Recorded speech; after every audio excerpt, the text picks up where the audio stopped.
தமிழ்நாடு அரசு பணியாளர் சங்கம் சார்பில் 10 அம்ச கோரிக்கைகளை வலியுறுத்தி சாலை மறியல் போராட்டம். 70க்கும் மேற்பட்டோர் கைது. விழுப்புரம் மாவட்டம் ஆட்சியர் பெருந்திட்ட வளாகம் எதிரில் தமிழ்நாடு அரசு பணியாளர் சங்கம் சார்பில் 10 அம்ச கோரிக்கைகளை வலியுறுத்தி ஆர்ப்பாட்டம் நடைபெற்றது. பழைய ஓய்வூதிய திட்டத்தினை மீண்டும் நடைமுறைப்படுத்த வேண்டும். ஓய்வூதியம் இல்லாத பணியாளர்களுக்கு ஓய்வூதியம் வழங்கிட வேண்டும். ஒட்டுமொத்த தொகையை ஓய்வூதியம் பெறுவோருக்கு அகவிலைப்படி வழங்கிட வேண்டும். 1/4/2023க்கு முன்னர் பணியில் சேர்ந்து பின்னர் பணி நிரந்தரம் பெற்றவர்களுக்கும் பழைய ஓய்வூதிய திட்டம் வழங்கிட வேண்டும். குறைந்தபட்ச ஓய்வூதியம் 10,000 வழங்கிட வேண்டும். ஒதுக்கீடு கொள்கை அடிப்படையில் பதவி உயர்வு, பணி நியமனங்களை நடைமுறைப்படுத்த வேண்டும்.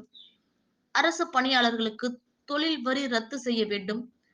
மருத்துவ காப்பீடு திட்டத்தில் திருத்தம் செய்து அனைத்து மருத்துவமனைகளிலும் அனைத்து நோய்களுக்கும் காப்பீடு வழங்கப்பட வேண்டும் உள்ளிட்ட 10 அம்ச கோரிக்கைகளை வலியுறுத்தி கோஷங்கள் எழுப்பப்பட்ட அப்போது ஆர்ப்பாட்டத்தில் ஈடுபட்டவர்கள் திடீரென சாலை மறியல் போராட்டத்தில் ஈடுபட்டனர். சாலை மறியல் போராட்டத்தில் ஈடுபட்ட அனைவரையும் காவல்துறையினர் கைது செய்து பேருந்தில் ஏற்றி அழைத்துச் சென்றனர்.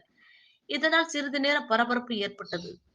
மாவட்ட செயலாளர் சம்பத் தலைமையில் நடைபெற்ற இந்த ஆர்ப்பாட்டத்தில் மாநில தலைவர் ஜெயசந்திர ராஜா கலந்து கொண்டு கண்டன உரை நிகழ்த்தினார். இதில் மாவட்ட தலைவர் ஜெய்கணேஷ், கோபிநாத்,